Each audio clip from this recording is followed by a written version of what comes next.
주님께서 여러분과 함께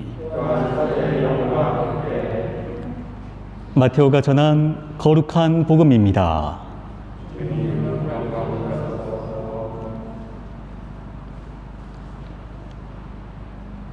예수님께서는 헤로데 임금 때 유다 베들레헴에서 태어나셨다. 그러자 동방에서 박사들이 예루살렘에 와서 유다인들의 임금으로 태어나신 분이 어디 계십니까? 우리는 동방에서 그분의 별을 보고 그분께 경배하러 왔습니다. 하고 말하였다. 이 말을 듣고 헤로데 임금을 비롯하여 온 예루살렘이 깜짝 놀랐다. 헤로데는 백성의 수석 사제들과 율법 학자들을 모두 모아놓고 메시아가 태어날 곳이 어디인지 물어보았다. 그들이 헤로데에게 말하였다. 유다 베들레헴입니다. 사실 예언자가 이렇게 기록해 놓았습니다. 유다 땅 베들레헴아, 너는 유다의 주요 고을 가운데 결코 가장 작은 고을이 아니다. 너에게서 통치자가 나와 내 백성 이스라엘을 보살피리라. 그때 헤로데는 박사들을 몰래 불러 별이 나타난 시간을 정확히 알아내고서는 그들을 베들레헴으로 보내면서 말하였다. 가서 그 아기에 관하여 잘 알아보시오. 그리고 그 아기를 찾거든 나에게 알려주시오. 나도 가서 경배하겠소. 그들은 임금의 말을 듣고 길을 떠났다. 그러자 동방에서 본 별이 그들을 앞서가다가 아기가 있는 곳 위에 이르러 멈추었다. 그들은 그 별을 보고 더없이 기뻐하였다. 그리고 그 집에 들어가 어머니 마리아와 함께 있는 아기를 보고 땅에 엎드려 경배하였다. 또 보물상자를 열고 아기에게 황금과 유향과 몰약을 예물로 드렸다.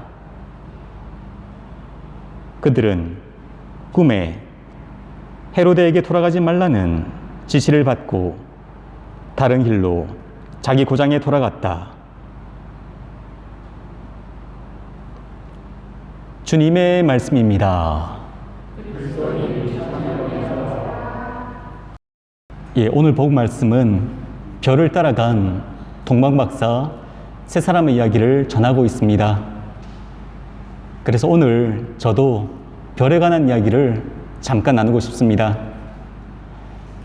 작년 성모순천 대축일에 바다의 별이신 성모님에 관하여 말씀드린 적이 있었습니다.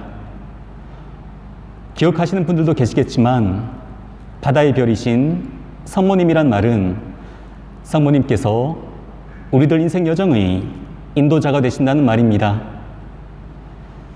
지금은 GPS나 내비게이션으로 목적지를 찾아갈 수 있지만 옛날에 바다를 항해하는 선원들은 바다의 별을 보고서 자신들이 어느 방향으로 가야 할지를 가늠할 수 있었다고 합니다. 오늘 복음에 등장하는 동방박사들 뿐만이 아니라 오래전부터 많은 사람들이 별의 도움으로 자신의 목적지를 향하여 여행할 수 있었습니다. 그런데 요즘 도시에서는 별들을 구경하기가 쉽지 않습니다. 제가 이곳 프놈펜에서도 별을 보았던 기억이 그다지 없는 것 같은데 개인적으로 하늘에서 쏟아질 듯한 반짝이는 수많은 별들을 구경한 것이 참 오래전인 것 같습니다. 약 20년 전 저는 강원도 평창 대관령에서 군생활을 했습니다.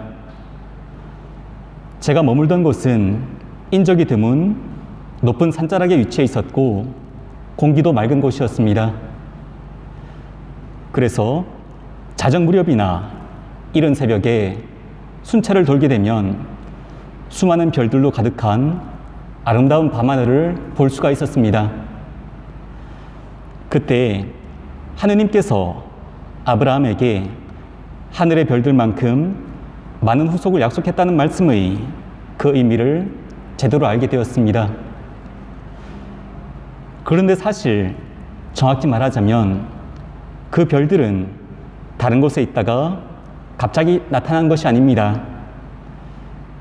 사실 별들은 항상 그곳에 있어 왔습니다. 다만 예전에 도시에 살 때는 네온사인이나 전등 그리고 공해 때문에 가려졌던 아름다운 별들의 진면목을 제대로 못 보아왔던 것 뿐입니다. 오늘 복음 말씀에서 먼 동방에서 임금이 되실 분을 찾아온 박사들이 별을 보았지만 막상 그들보다 항상 별과 가까운 곳에 있었던 헤로데 임금과 예루살렘 사람들은 별들을 보지 못했다는 것은 참 재미있는 사실입니다. 아마도 화려한 도시의 불빛에 우리가 별을 잊고 지내는 것처럼 그들은 자신들만의 관심거리나 욕심 등에 마음들이 온통 팔려 있었기 때문에 위대한 이의 탄생을 알리려는 하나님께서 보내주신 표징을 아무도 알지 못했던 것은 아닌지 생각해 봅니다. 우리들 역시 살아가면서 여러 가지 종류의 빛들에 이끌려 살아갑니다. 달리 말하자면 우리들 안의 다양한 열망과 영적인 이끌림에 따라 생각하고 판단하며 우리들 삶의 방향을 정해갑니다. 하지만 어떤 빛이 우리들을 하나님께로 더욱 가깝게 이끌어가는지 혹은 엉뚱한 곳으로 이끌어가는지 잘 모르는 경우가 많습니다. 그리고 때로는 다른 불빛들이 너무나 강렬한 나머지 하나님께로 우리를 인도할 별빛을 못 보는 경우도 많다고 생각합니다. 우리가 신앙생활을 하면서 혹은 성장하면서 배워야 할 것들 중 하나가 어떤 빛을 따라야 가야 할지입니다. 그 빛이란 다름이 아닌 우리들 마음속의 바램과 열망들입니다.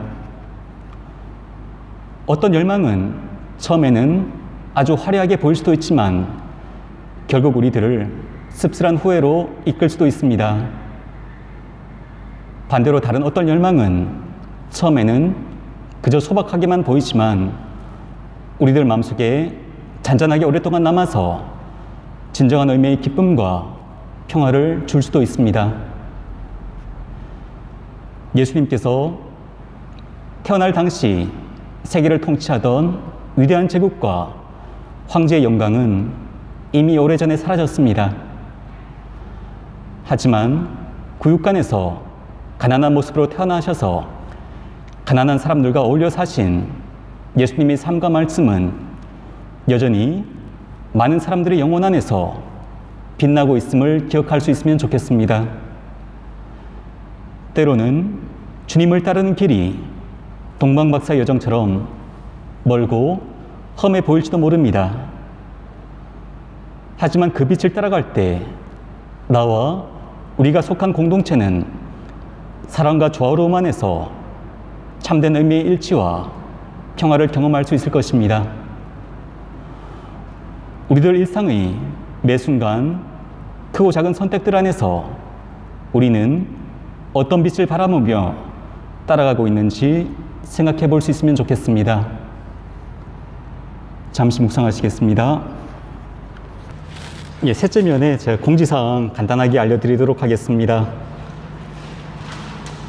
먼저 이제 지금 미사 인원 관련해 가지고 한번 말씀드리고 싶습니다. 오늘까지 저희가 계속 이렇게 지난달 코로나 지역 감염 사례 때문에 지금 계속 이렇게 수명씩 미사 인원을 제한해 가지고 봉헌해 왔었는데요. 최근 추가적인 지역 감염 사례가 보고되지 않은 관계로 지금 이제 일단 학교에서는 제가 이렇게 교과 일정이 예전처럼 이제 재개된 것으로 알고 있습니다. 그래서 지금 이제 프놈펜 교구에서도요, 지금 캄보디아 보건국으로부터 추가적인 지침을 지금 기다리고 있는 중인데, 아마도 곧 얼마 있지 않아 가지고 방역 지침 준수하면서 예전처럼 수명 이상 종교 집회가 가능할 것이라고 예상하고 있습니다. 추가적인 이제 공지사항이 확인된 대로 다시 구역 대화장을 통해 가지고 전달할 수 확인된 사항 전달해 드릴 수 있도록 하겠습니다. 그리고 지금 앞에 보시면은 오늘 이제 잘 보셨겠지만은 주님 공연 대축일 맞이해 가지고 이제 구유에 이제 동방박사 세 사람도 같이 나와 있습니다. 현수도 나중에 앞에 한번 보고 가. 그래서 지금 올해는 저희가 성탄절 미사 전례에 참가하셨던 분들 숫자가 워낙 적은 관계로 주교님께서 성탄 구유 전치를 2월 2일까지 연장하도록 요청하셨습니다. 그래서 성당에 오실 때마다 구유 보시면서 인간의 모습으로 우리 곁에 오신 주님의 강생 신비를 함께 묵상할 수 있으면 좋겠습니다. 그리고 지금 어린이 주보 지금 온라인상으로 이제 공유하고 있는데요. 혹시 주변에 구독 원하시는 분들 계시면은 저에게 연락 주시면 감사하겠습니다. 그리고 사회사무분과에서 지금 이제 성모 이달 수녀회 바탕방에 있는 고아들 돌보고 계신 수녀님들, 저희 본당 교우분들께서 이제 많은 도움 주시고 계신데요.